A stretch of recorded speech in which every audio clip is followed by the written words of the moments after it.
What's going on, everybody? Welcome to another episode of Culture 316. This I'm feeling really motherfucker. confident today. I am one of your hosts and producers, Jordan Nahisi. And I am your co host, Mo. How are you people? I'm Thanks so much tired. for tuning in once again. Uh, Per usual, if you are tapping in on YouTube or anywhere podcasts can be visually streamed, be sure to comment, like, and subscribe. If you're on Apple Podcasts, Spotify, or anywhere where you can audibly stream podcasts, be sure to give us a 5 stars, rate the show. Also, subscribe. We really, really appreciate y'all's support. But we're not gonna waste any more time. We're gonna get right into the show. Oh, by the way, it's Saturday morning when this comes out. And if you are listening to this on Saturday morning, be sure to join us today for our Money in the Bank space on our Twitter. It's going to be a lot of fun. It's going to be, I believe, 11:45 Pacific Standard Time, 2:45 Eastern Standard Time. It's going to be great. You know how we do because it's in London this time, so it's earlier.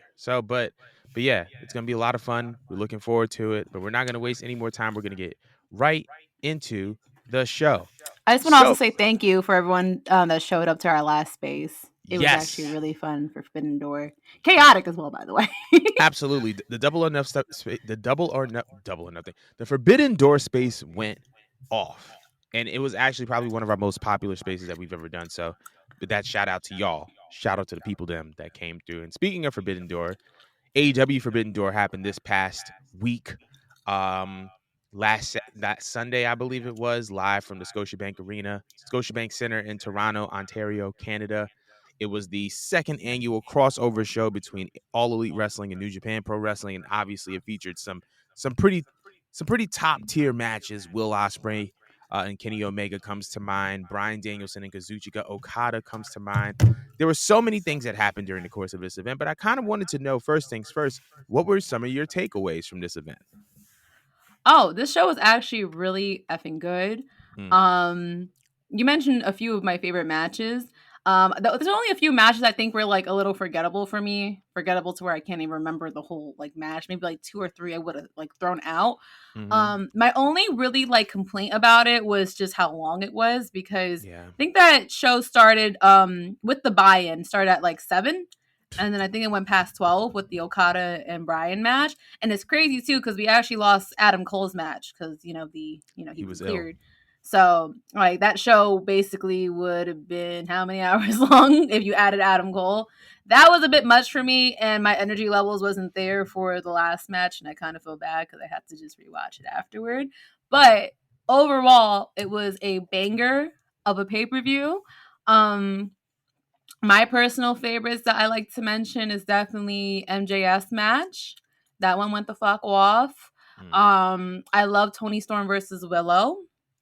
Um, Will Ospreay versus Kenny Omega is still my favorite out of the whole entire pay per view. So good that I rewatched it again. Mm. Uh, of course, Okada versus Daniel Bryan was a great one, and I think like the 3-on-3 was probably my basically my favorites out of the whole entire pay per view. It was fun. The crowd was definitely really into it. I was definitely into it. It told a whole bunch of different types of stories. It made a lot of people look very good. I was kind of surprised that the New Japan people was able to like keep up with the format of Mm. American wrestling, but Yeah. it was all really good, all extremely good, and I think everyone came out of it looking good. Like you really couldn't like complain to me about any of the finishes.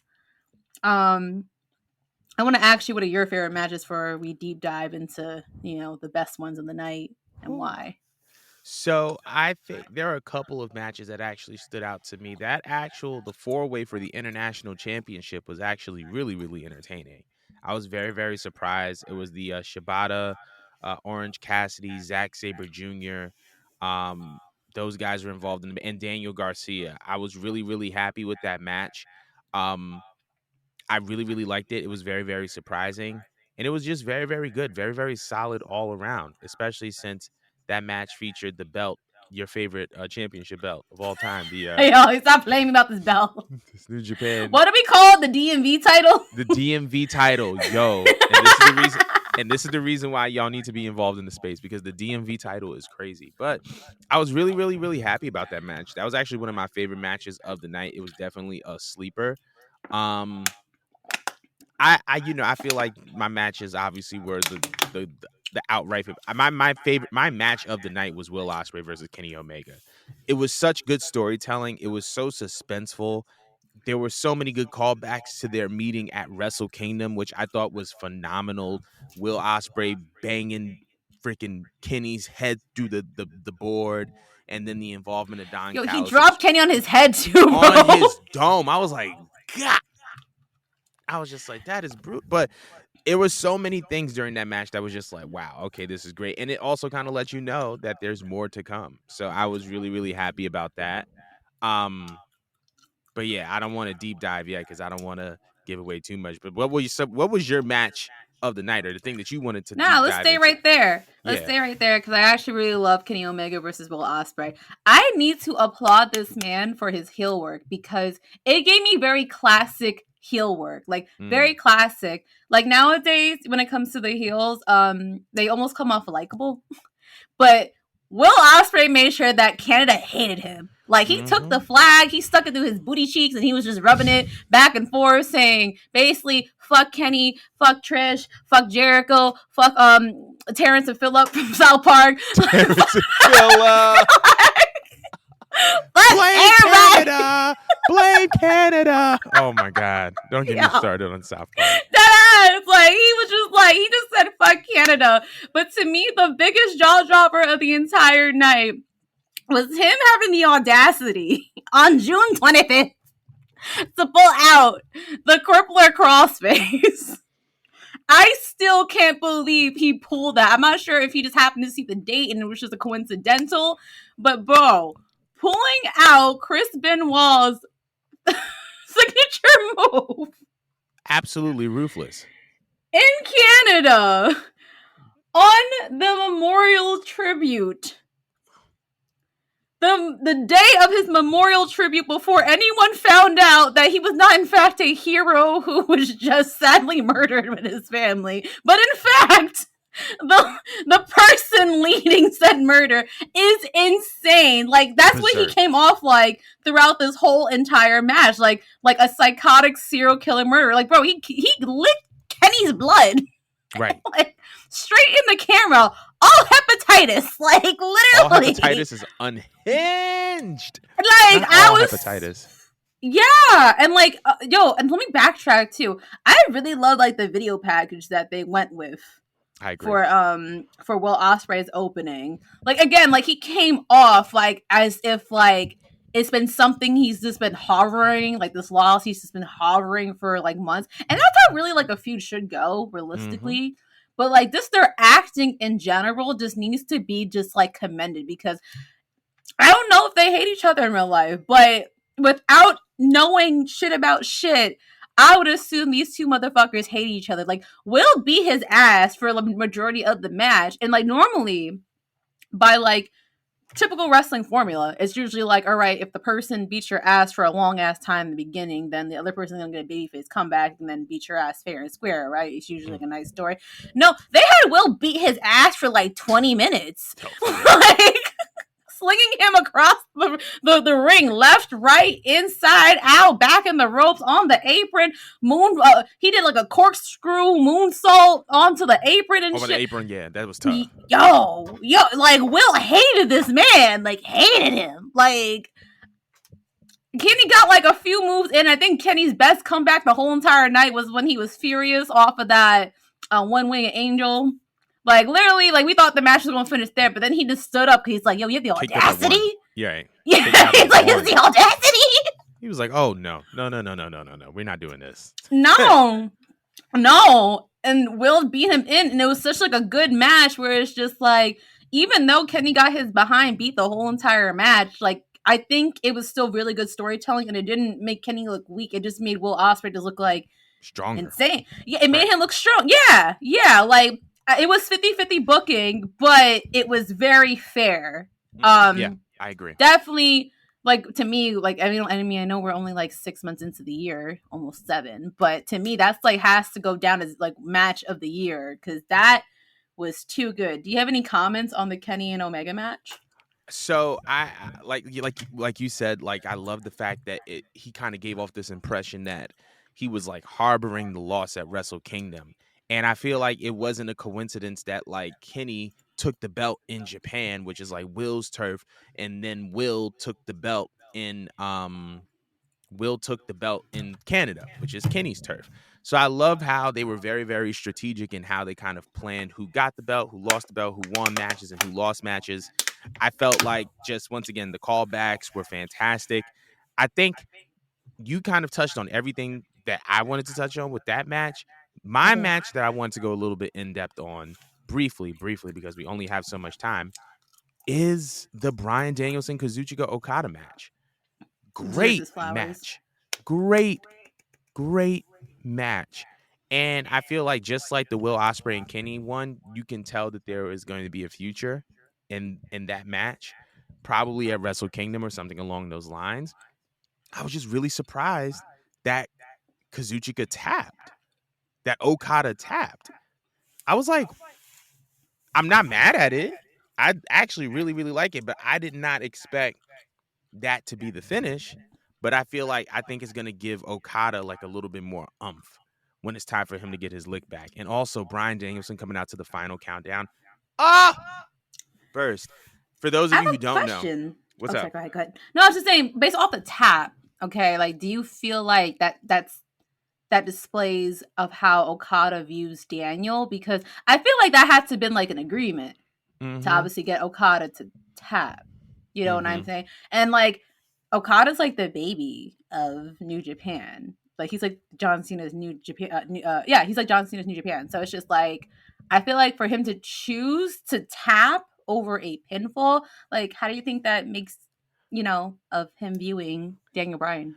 I think it kind of affirms. I think it affirms three things. I think that it the ending of the match kind of was in alignment with the story of the match and the branding of the matches, which was we're going to find out who the best wrestler in the world is. For people who watch wrestling, you can easily make the argument that Bryan Danielson is the best professional wrestler in the world. So I think it was in alignment with that idea. Number Mm-hmm. two, I think that it was kind of in alignment with Okada's respect for Danielson, because for him to lose like that in a different promotion, I feel like he had to have a very, very high sense of reverence for him. And number three, I think it's a reflection of how AEW views their relationship, or New Japan views their relationship with AEW. I feel like if you're going to send out the face of your company to lose clean via submission, it means you're really dedicated to fostering this relationship and trying to make this something bigger than just a one-time pay-per-view one-off type of situation. So I feel like it's very, very reflective of how they viewed this partnership. And I think it kind of also shows that they want to continue to work together, and that this match is probably going to also have some form of sequel at a later big event for New Japan, preferably Wrestle Kingdom. So I agree with that. What was your point from earlier that I cut you off on? I was just going to say, for those of you who weren't aware, Final Countdown, the song that Bryan Danielson walked out to, was his theme song in Ring of Honor. So I thought that that was just a really, really cool touch that they did. Just him coming out to Final Countdown was just very, very cool, very, very nostalgic. Like Tony and this money for this licensing of this theme music is berserk. I don't know how he does it, but this is the reason why certain people are billionaires and I am not. Who you think did So his braids? You think Bree did that? Bree did not do that. Bree did not do that. Bree, they were, where were they, in Toronto? Brian went to some ends, whatever ends Drake be on to get his hair braided when he had his cornrows. Brian was like, I need to see him where he gets his braids. I'm gonna go there. I'm gonna get my cornrows done, because bro was looking like he was about to get signed to OVO. I'm like, I'm like, Danielson, you got a single coming out with Popcorn coming out soon, bro. You got something you got to tell us, bro. Yeah. But nah, he definitely those braids came from the hands of a Jamaican woman. Yep. All Yep. right, He snatched every little baby hair. yeah, That that shit joint, was he pulled was and laid. tucked in. It That was joint was tucked in. that joint was just had his scalp in a headlock. Just His head was on fire when he went home. head was on fire. Bree was like, I didn't do this hair. Danielson, I know you didn't. I know you didn't. But that kind of wraps up our little Forbidden Door takeaways. It was a great show. and a great space. But let us know how you feel about Forbidden Door in the comments below. We're gonna get right along to the rest of the show. So the next thing is, so right during in the midst of that, AEW has announced All In Weekend, but now they have announced All Out Weekend, which is the following weekend, I believe, from All In, and it's going to be in Chicago. So they're going to be doing Dynamite, Rampage, Collision, and All Out in Chicago. Now, this is not the first time they've done a slew of events in Chicago this year, and it just seems like they're going back to Chicago a lot. I wanted to know, do you believe that AEW runs Chicago too much? Oh yeah. It's unfair because like I think like it would help if they, try bouncing around to different states and interact Yeah. with different stadiums and whatnot. Like I would think that with him having the power that he has, the money that he has, why would you not want to expand your fan base? Because now Mhm. you're forcing people to travel a lot just to watch your shows. Of course, yes, you could wait till the pay per view, but if you're gonna have like weekly events and stuff like that, so not weekly events, you're going to have your pay per views. I feel like it's only fair that you try to at least bounce around, or at least do like most of the major cities. But it Mm. feels like he goes to Chicago constantly for both Dynamites and for a lot of the pay per views. Like Mhm. it's cool, it's great. I'm pretty sure it's brewing for something else, but the place is still fairly new. Like Mm. AEW is still fairly new. I feel like you should just sprinkle yourself a little bit of everywhere. But Mm. I haven't really heard fans like complaining too much about it. Mm. So I don't know what do you think does that mean?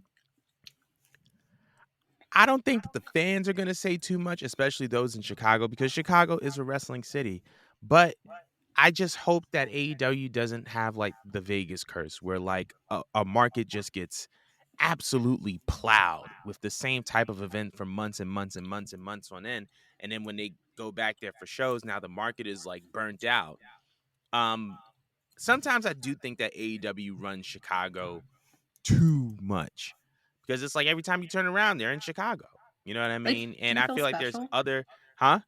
It's like they don't make Chicago feel special anymore. They don't, and I feel like they've. I mean, it also does not feel like Jacksonville was home for AEW. It feels like Chicago is the home for AEW.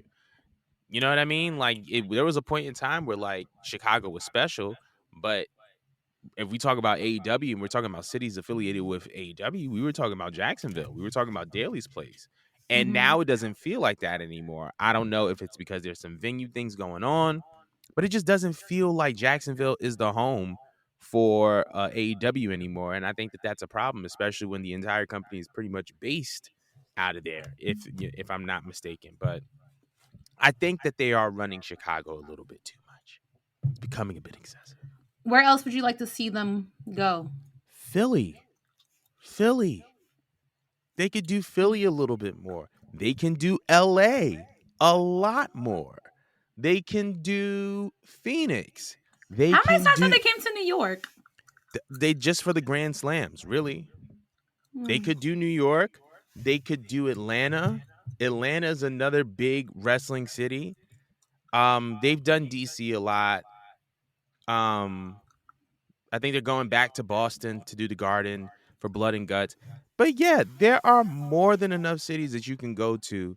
Even if they didn't, they do New York a little bit. They've done Dynamite a bunch at like UBS, so they've done that. So I can't even complain about. But like, there's so Hmm. many other cities that you can go to that are great wrestling cities. Granted, they may not be as good as Chicago, but if you want to retain the specialness and the like mystique around Chicago, just do it a little bit less. It's becoming excessive. Mm-hmm. Mm-hmm. But I think that concludes that. If you think that AEW runs Chicago too much, let us know in the comments below. But we're going to move right along. So, this past Wednesday marked the 25th anniversary of the Mick Foley versus Undertaker Hell in a Cell match. And I wanted to know from your perspective, like, what was the impact of that Hell in a Cell match? Can you still see that influence and that impact today?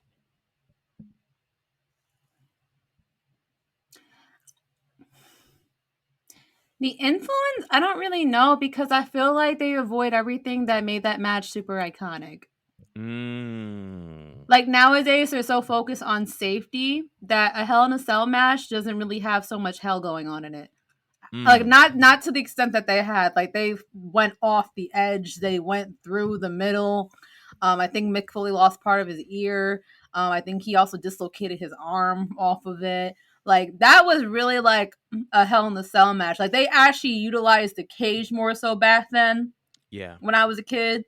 So within that a 10-year span, I feel like there was a hefty influence. But then I feel like now because they're so focused on like safety, they have the cage just there, and it's the most I feel like they do is climb the cage. They always have that spot where they climb the cage and they're hitting each other. Hmm. They have like spots where they throw each other into the cage. But I'm not gonna lie, the older that I get, because they're not doing all the stuff that I'm used to seeing growing up that really made it like a Hell in the Cell, it's not as exciting to me. Mm. But they did make an impact for within that span, because I don't think I ever seen personally a Hell in a Cell match that I feel like could top that. Like, shout out to Mick Foley, bro, because I would have been quit once I fell off the side, but he really did not give a fuck. He was on the stretcher and say, "Yo, let me pull up. I'm not done with this motherfucker." And he went out like a champ.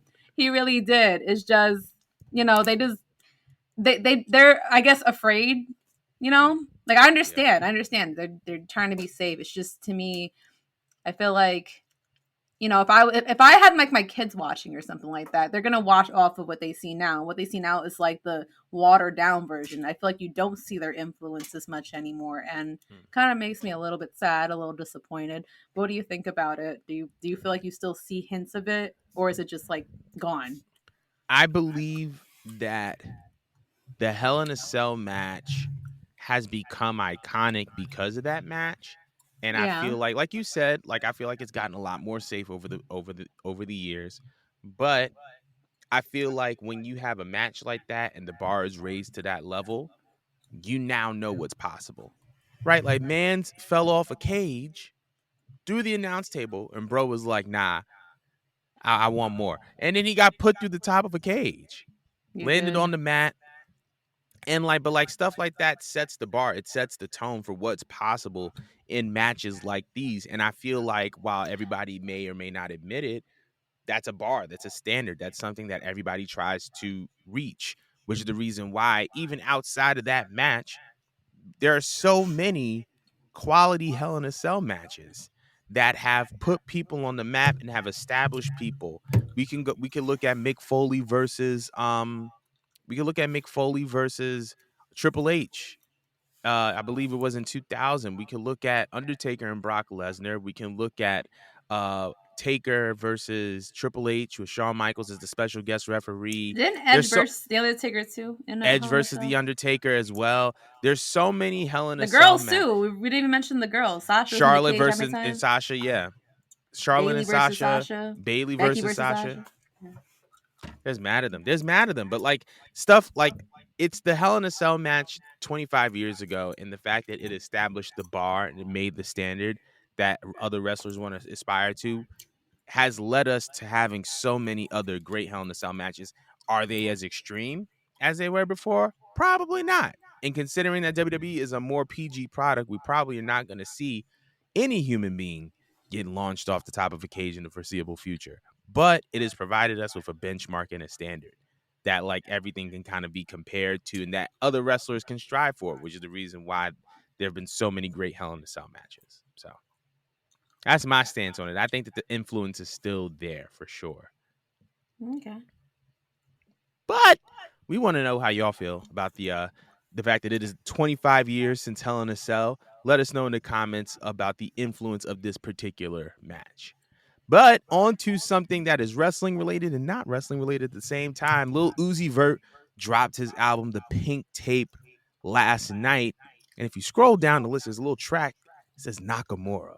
And it turns out that Lil Uzi Vert sampled Shinsuke Nakamura's theme song and used it as a song on his latest project. I wanted to know what is your opinion on this wrestling rap crossover once again? I mean, is the song itself amazing?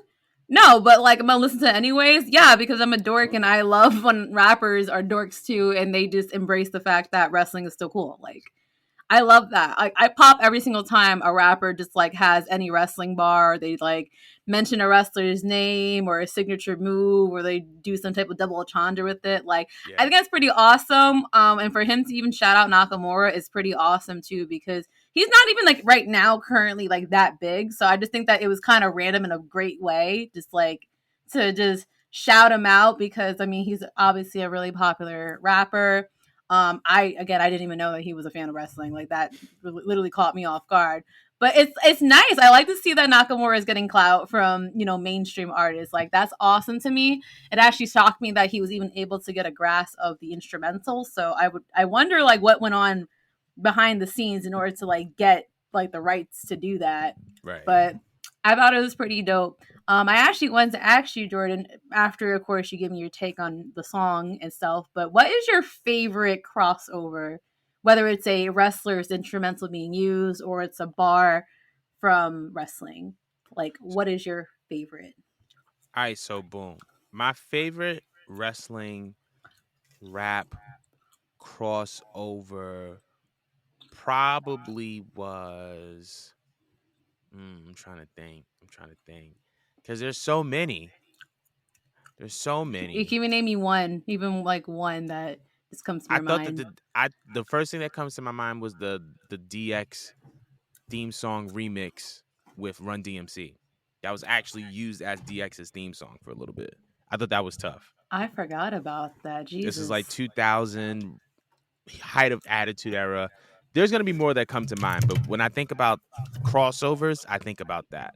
As it pertains to Uzi, I'm not surprised that this happened. He performed in night one of WrestleMania 38 this past year.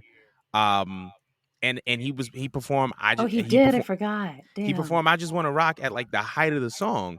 And I'm pretty sure that his booking fee was stupid. And I'm pretty sure that like there was some form of a negotiation where it was like, hey yo, I won't charge this much if you let me sample that theme song of yours. I got Dead ass. some ideas.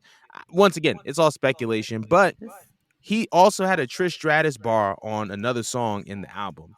I have to look for it because I Nah, I forgot what it gotta was. look this up. What? But Uzi is a known wrestling fan. He was at Mania this past year performing, but I'm not surprised. Like the world, whether they want to be loud about it or not, the world loves pro wrestling. The storytelling behind it, the characters, and it's so closely aligned with so many people's childhoods that it's like it's hard for you to kind of like not like it or escape it. But I'm not surprised that this Uzi thing happened. The track itself is tough, definitely getting added to a workout playlist. Um, but I definitely want to see what other wrestling and rap. Somebody on Twitter said it. They were like, if Nakamura has a match next year, Uzi needs to perform that song while Nakamura is walking out. If it's not, it's what? Racism. He needs to do the But dance with him too. that would be super tough. That would be super Oh, tough. I found the bar. I still got a white bitch with a brawl status. I wrestled her like Trish Stratus. What? That's a bar. What? That's a bar. That's a bar. Shout out to the Shout out Lil Uzi queen. Vert. Shout out Lil Ooze. But yeah, if y'all have heard this song, Nakamura by Lil Uzi Vert, let us know in the comments below. We definitely want to talk about it a little bit more and unpack it. But we're gonna move on because we got Money in the Bank predictions. That's right, Money in the Bank today. Uh, Live from London at the O2 Arena. It's going to be crazy. This card is absolutely stacked. We're not going to waste any more time. We're going to start from the bottom of the card. We got Gunter versus Matt Riddle for the WWE Intercontinental Championship. Who do we got? They're not taking it off of Gunther. Mm, I feel like they would even go as far as to if he doesn't like lose it at Mania to put over somebody else, then maybe he's gonna lose the belt. I would give it to like SummerSlam. Like I feel like you would have to lose it on a grand stage, but it would have to set Gunther up to like go for the world titles. right. So I think he's gonna retain this only because I can't see Matt Riddle taking this belt right now. I really can't. I don't even know what they would do with him. Not that he's not good. He's fucking great, but I don't see how they would build a story arc with him in the belt right now. I can't see it. So I'm gonna go with Gunther. What do you think? I'm gonna go with Gunter too. I don't see him losing this championship. I don't see him losing it anytime soon. I definitely don't see him losing it to Matt Riddle. Um, and I just feel like it's just Gunter's just gonna continue that reign, and that's just really all it is to it. I don't really have an in-depth explanation for it, but I got Gunter. The next is the women's tag team championships are on the line as your faves Ronda Rousey and Shayna Baszler go up against Liv Morgan and Raquel Rodriguez. Who do you got? I don't really like anyone here. I guess who I dislike the least is Liv. Uh, I don't see them giving it to Raquel or Liv. I feel like, yeah, no, I don't. I feel like they're gonna drag out this Ronda Rousey and Shayna Dreadful reign that they got going on. How do Shayna you feel Dreadful about is it? nuts. No, it's Ah, really dreadful. How do you I, feel about them? I feel. I mean, I don't. I'm neutral about them. I feel like I'm glad that they have. I'm glad that Shayna is a champion because she deserves it. I'm glad that she's getting her TV time. The tag team division as a whole for WWE is in the women's department is very, very much underwhelming and depleted. I feel like they got some women's tag teams down in NXT that they may need to call up very, very soon because the division is just lacking as far as legitimate tag teams. But that's another story for a different day. But I'm gonna go with Ronda and Shayna. I feel like Ronda and Shayna are a good duo. I feel like they are. I mean, the only ones that are captivating enough to draw attention to the belts at this point in time. So I got Ronda and Shayna. So Cool, boom, cool. there's that. Then we're gonna go to the single. Well, I don't know why I was about to say this like this, but it is the match for the World Heavyweight Championship. We got Seth freaking Rollins versus Finn Balor. Who do we have? Seth freaking Rollins versus Finn Balor. Whew. Seth can't lose it this soon. Mm, You can't bring out a belt this important and then lose it in less than 8 weeks. mm, That's just not happening. But it sucks too because like he burned Finn in that promo, and mm, like I still feel the sting. So it's just like if Finn keeps taking these L's, then what? You know what I mean? right. Then what? Because I already feel like we know he's a good wrestler, but he doesn't feel like a threat anymore. I think he Mm. stopped feeling like a threat a while ago. I'm gonna go with Seth. What do you think? I'm gonna go with Seth as well. I feel like Finn is actually eventually going to capture the title, but if it's just regular Finn, I don't think he's gonna win. It has to be the Demon Finn Balor, I believe, for him to. The demon dead. I mean, yeah, but that's the only case that I can see. That's the only time I can see Finn Balor winning the championship is if he had that demon persona on. You Whether he's think dead or he? not, I don't. I never said that he was dead or alive. I'm just saying, if he were to win the championship, I feel like it would have to be as that character because regular Finn ain't really. Yeah, You think he could like just kill it off, but spawn something bigger than a demon, like a I don't devil know. fin, like a full I on don't know. Satanist fin? Like I mean, not a I don't Satanist know. Finn. I No, don't we don't need them know. vibes. I don't know. If we, I don't want another demon Finn. I feel like he already has like the cool heel persona, and then you have He Demon lost Finn. to a 50-year-old. Very that, but that's a different story for a different day. You lost to your ex husband, but I don't see Finn taking this. He would have to come back as the Demon Finn Balor to win. But I got Seth freaking Rollins next. What do we have? Cody Rhodes versus Dominic Mysterio with Rhea Ripley. Who do we have for this match?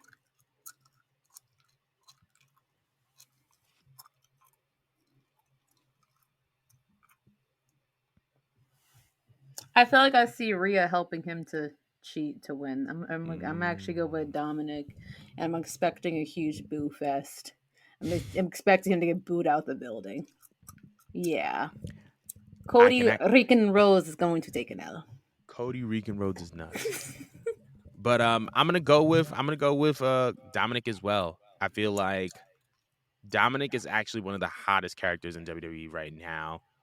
for many reasons. But I do feel like if you want to continue to have Cody build character, I feel like Cody losing via a cheap victory, I feel like would do well by him. But yeah, I got Dominic Mysterio. But after that, we have the Bloodline Civil War. We have Roman Reigns and Solo Sikoa versus Jimmy and Jay, the Usos. Who do we have for this match? This is hard because you could really argue two ways. Mm-hmm. You could argue that the Usos go over, because that would just Mm-hmm. make sense for the storyline. But then I feel like if they win, then it expedites them falling apart.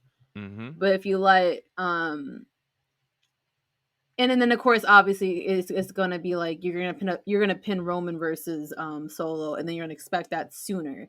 But I feel like Solo versus Roman is kind of like a WrestleMania worthy match that you could save for next year. So I wonder if they're gonna slow burn this Mm-hmm. and have Roman and Solo win for now to continue this, or off of just some bullshit they could lose. Like I actually I don't know. It's kind of up in the air for me because like do we end this faster before WrestleMania and save this for like a SummerSlam thing, or are we going to just drag this out?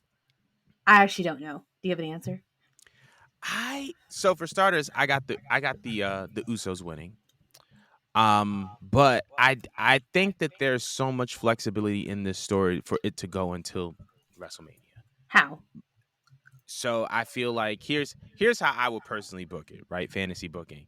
Usos win, they pull out the victory specifically by Jay pinning Roman Reigns.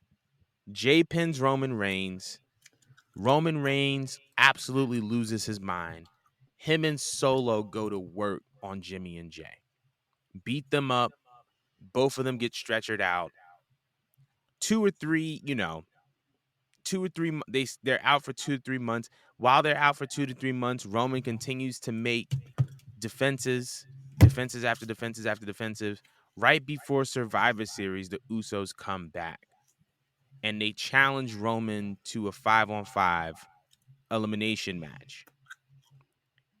Roman and Solo could be on one side, Jimmy and Jay could be on the other side, and they both have to pick 3 people of their choosing, right? And Jimmy and Jay can pick out 3 people they're choosing. Roman and Solo can pick out 3 people they're choosing. From there, Roman and them pick whoever. The Usos pick whoever. They go to Survivor Series. Roman and them win. Roman wins. Or no, actually, I take that back. The Usos win. The Usos team wins. And then now we have a couple matches between Survivor Series and WrestleMania. So you have like Elimination Chamber. You have Roman versus Jay at one. You have Roman versus Jimmy at another. He tries to incapacitate both of them. He goes up against Mm. Cody at next year's WrestleMania. The Usos come back at Mania, interfere in the match. All the while, Solo's still by Roman's side, but Roman begins to do to Solo what he did to Jimmy and Jay.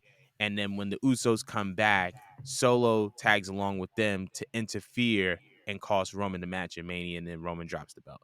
So you could easily have this kind of go into Mania by pacing it and having like a little bit here, a little bit here, a little bit here. But as far as this match is concerned, I definitely have the Usos winning this one for sure. I do agree with that would actually be a fantastic way to build this long term. And I don't know why, but as you were speaking, for some weird reason, when the second you said like when everyone gets teams to go against one another, I just imagine everyone turning against Roman, since he kind of beat everyone's ass, and I would Mm-hmm. therefore think that they hate him.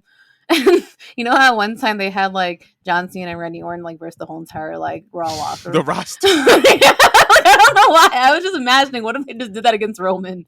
That was the only way you could take them down. Like we all lost. You just took everyone that he beat and everyone just like banded together to beat his ass. That'd be kind of interesting. It wouldn't Every happen. every time I think about just the mass jumping, I think about that video of somebody on Twitter was playing in 2K, and it was like Hulk Hogan versus every black person on the roster. I'm sorry. And Hogan was getting jumped. It was like the New Day, Street Profits, Bianca Belair. It was just all of them jumping them. It was great. They had a But slave song playing over it. yeah, exactly. Yeah, that. But back to the main topic. I got the Usos winning this. Um, who do you have? You have the Usos? I didn't choose, but I guess based off of the explanation, if it's possible to book it long term, I feel like it would make sense to give it to the Usos. Otherwise, if they lost after banding with each other, it wouldn't mean anything. Like that Right. that whole thing between what they did between the previous pay per view and then what they did on the other episode of was it SmackDown? Yeah, what they done SmackDown, it wouldn't mean anything if they Right. lost. Yeah, That makes I'm gonna go with sense. that. Yeah. That makes sense. Going from there. We got the two Money in the Bank ladder matches. So starting with the women's, we got Zelina Vega versus Becky Lynch versus Zoe Stark versus Bailey versus Io Sky versus Trish Stratus. Who do you have? Honestly, okay, I'm very happy that we have so many different faces in here. Same. Um, Bailey's definitely not getting it. I see one of Bailey's partners costing well, I guess not one of Io Sky's in there. I see Io Sky and Bailey fighting with each other Mm-hmm. over who gets it, so I don't see them getting it. Trish and Zoe are an alliance, so that makes you obviously think that Trish may get it because she may help her. I don't see Becky Lynch getting it. I don't think Becky Lynch needs it. Zelina Vega getting it would honestly be really fun. I That would would love be. to see what she would do with herself and her character if she got it. Like, I wonder if she would manage to be like more annoying, but in a fun way of how like Carmella was when she won. Yeah. Just because like she's so little, and it would feel like a Rey Mysterio moment just with how little this Ooh. girl is, and she managed to just eat through a legend and all these other much bigger, more iconic, and there's a Grand Slam person, Bailey, being in there. I Right. think that'd be huge for Zelina if she actually won. Mm. But there's so many like little storylines going in there. Like Becky Lynch, based off of what she said to Rhea the other day, I could also see them why they would give it to her. When she took a jab at her for not defending her belt. I don't know. I feel like there's like a few going on with that. Mm-hmm. But it's just like, why would you put Trish Stratus and Zoe Stark in there and not give them something? It's Right. like it could go many ways, and that's why I like this lineup so much because like now I'm excited. It could go anywhere. I don't know Mm. how. There's many ways.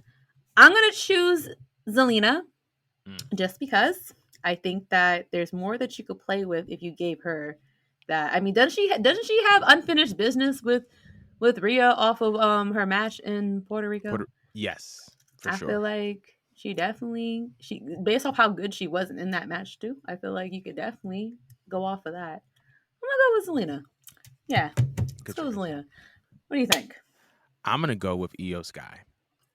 And I'm gonna go with Io Sky because Io Sky is the only person in this match who I feel like would not only be appealing to challenge a champion, but also has a starter feud, right?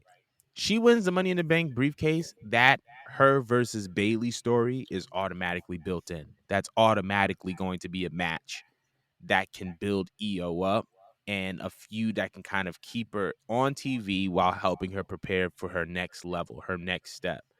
Like I remember when Edge won the Money in the Bank ladder match, and obviously he had that feud with Matt Hardy, and that rivalry kind of elevated him to a main event status, so that when it was time for him to challenge for the belt, it wasn't like he felt out of place. I feel That's like true. that is what Bailey versus Io could do for Io. And on top of that, I also really want to see Io versus Asuka, and Io versus Asuka just sounds really, really appealing to me. So I'm gonna go with that. I'm gonna go with Io Sky. But now we're moving on to the men's Money in the Bank ladder match. We got Rico Booty versus Shinsuke Nakamura versus LA Knight No, Rico Booty. versus Santos Escobar versus Butch versus Damian Priest versus Logan Paul. Who do you have?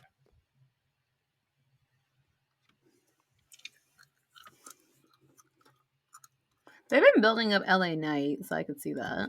I Hmm. definitely been working on him. Ricochet, I feel like he's there, which I feel like he's just there. Damian Priest, I mean, it wouldn't be wrong if he got it, but I don't think there'd be much excitement if he did get it. Hmm. Not that I don't like him, like I like him a lot. It's just that with the lineup you have, see, like the bias in me wants to go with Logan Paul because I really do enjoy him. But I don't think he's actually gonna get it. If he did, that'd be fucking awesome. That'd be Right. fucking awesome. But I feel like he's there just really just for showcasing. I'm gonna go with LA Knight.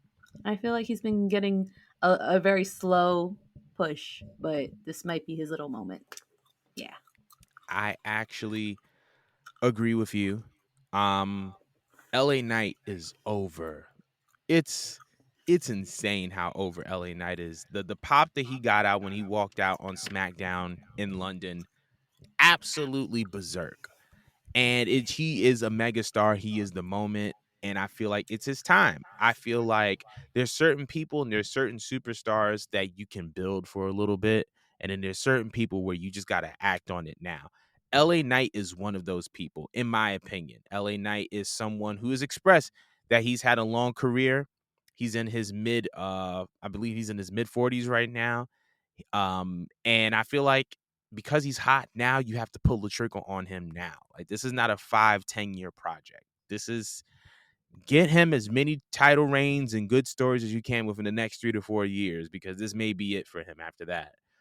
He's had a storied long career on the indies and Impact, and he's made a mark everywhere. And I think this is his time. He's super over. The people love him, and it's time for him to win the Money in the Bank ladder match. So I got LA Knight winning. And that wraps up our predictions for today. If y'all have any predictions, if we were wrong, if we were right, let us know in the comments below. Tell us what you feel about Money in the Bank. Um, but yeah, that concludes today's show. Once again, we're gonna be on this space today, 2:45 Eastern Standard Time, 11:45 Pacific Standard Time for Money in the Bank in London. Thank y'all so much for tapping into the show, and we will see y'all next week.